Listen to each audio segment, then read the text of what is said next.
ಅನ್ನದಾತರ ನಿದ್ದೆಗೆಡಿಸಿದ ಜಾನುವಾರು ಕಳ್ಳರನ್ನ ಬಂಧಿಸಲಾಗಿದೆ.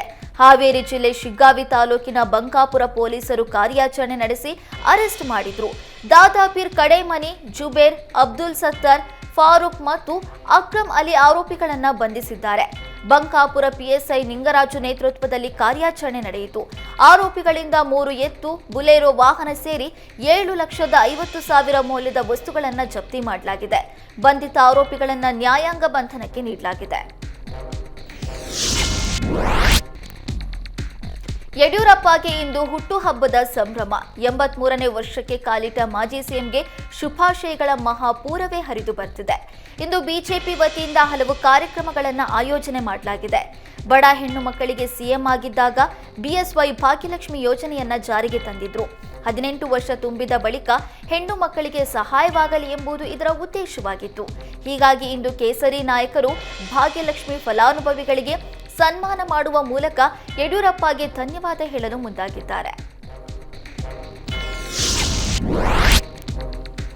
ಕೊಡಗಿನಲ್ಲಿ ಮಳೆ ಹಾನಿಯಿಂದ ಮನೆ ಕಳೆದುಕೊಂಡ ಬಡ ದಂಪತಿಗೆ ಸಿಎಂ ಸಿದ್ದರಾಮಯ್ಯ ನೀಡಿದ್ದ ಭರವಸೆ ಹುಸಿಯಾಗಿದೆ.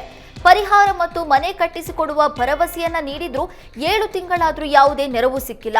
ಕೊಡಗಿನ ಮಾದಾಪಟ್ಟಣದಲ್ಲಿ 2024ರ ಆಗಸ್ಟ್ ತಿಂಗಳಲ್ಲಿ ಸುರಿದ ಮಳೆಗೆ ಬಸವರಾಜು ಸುಶೀಲ ದಂಪತಿಯ ಮನೆ ಕುಸಿದು ಬಿದ್ದಿತ್ತು. ಈ ವೇಳೆ ಮಳೆ ಹಾನಿ ವೀಕ್ಷಣೆಗೆ ಬಂದಿದ್ದ ಸಿದ್ದರಾಮಯ್ಯ ದಂಪತಿಗೆ ಪರಿಹಾರದ ಭರವಸೆ ನೀಡಿದ್ರು. ಭರವಸೆ ನೀಡಿ 7 ತಿಂಗಳು ಕಳೆದು ಹೋಗಿವೆ. ಆದರೆ ಮನೆ ಕಟ್ಟಿಸಿಕೊಡುವ ಮಾತಿಲ್ಲಿ ಕನಿಷ್ಠ ಪರಿಹಾರವನ್ನ ಕೂಡ ತಲುಪಿಸಿಲ್ಲ.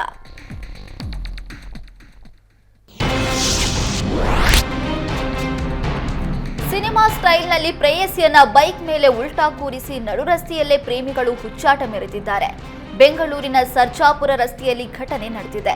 ಬುಲೆಟ್ ಬೈಕ್ನ ಪೆಟ್ರೋಲ್ ಟ್ಯಾಂಕ್ ಮೇಲೆ ಯುವತಿಯನ್ನ ಉಲ್ಟಾ ಕೂರಿಸಿಕೊಂಡು ಅಪಾಯಕಾರಿ ಚಾಲನೆ ಮಾಡಲಾಗಿದೆ. ತಮಿಳುನಾಡು ನಂಬರ್ ಪ್ಲೇಟ್ ಇದೆ. ಸೋಷಿಯಲ್ ಮೀಡಿಯಾದಲ್ಲಿ ಪ್ರೇಮಿಗಳ ಹುಚ್ಚಾಟದ ವಿಡಿಯೋ ವೈರಲ್ ಆಗಿದೆ. ಬೆಂಗಳೂರು ಪೊಲೀಸರನ್ನ ಟ್ಯಾಗ್ ಮಾಡಿ ಕ್ರಮ ಕೈಗೊಳ್ಳುವಂತೆ ಆಗ್ರಹಿಸಲಾಗಿದೆ. ಕರ್ನಾಟಕದಲ್ಲಿ ಬಿಸಿಲಿನ ತಾಪಮಾನ ದಿನದಿಂದ ದಿನಕ್ಕೆ ಹೆಚ್ಚಳವಾಗುತ್ತಲೇ ಇದೆ. ಈ ಮಧ್ಯೆ ಕರಾವಳಿಯಲ್ಲಿ ಉಷ್ಣ ಅಲೆ ಎಚ್ಚರಿಕೆಯನ್ನ ಹವಾಮಾನ ಇಲಾಖೆ ಘೋಷಿಸಿದೆ. ಯೆಲ್ಲೋ ಅಲರ್ಟ್ ಅನ್ನ ನೀಡಿದ್ದು ದಕ್ಷಿಣ ಕನ್ನಡ, ಉಡುಪಿ, ಉತ್ತರ ಕನ್ನಡ ಜಿಲ್ಲೆಯ ಜನರಿಗೆ ತಂಪಾದ ಸ್ಥಳಗಳಲ್ಲಿ ಇರೋದಕ್ಕೆ ಹವಾಮಾನ ಇಲಾಖೆ ಸೂಚಿಸಿದೆ. ಫೆಬ್ರವರಿಯಲ್ಲೇ ವಿಪರೀತ ತಾಪಮಾನ ಕಂಡು ಬರ್ತಾ ಇದ್ದು ಜನ ಹೈರಾಣಾಗಿದ್ದಾರೆ. ದಕ್ಷಿಣ ಕನ್ನಡ ಜಿಲ್ಲೆಗಳಲ್ಲಿ ಈಗಾಗಲೇ ತಾಪಮಾನ 39 ಡಿಗ್ರಿಯವರೆಗೆ ತಲುಪಿದೆ.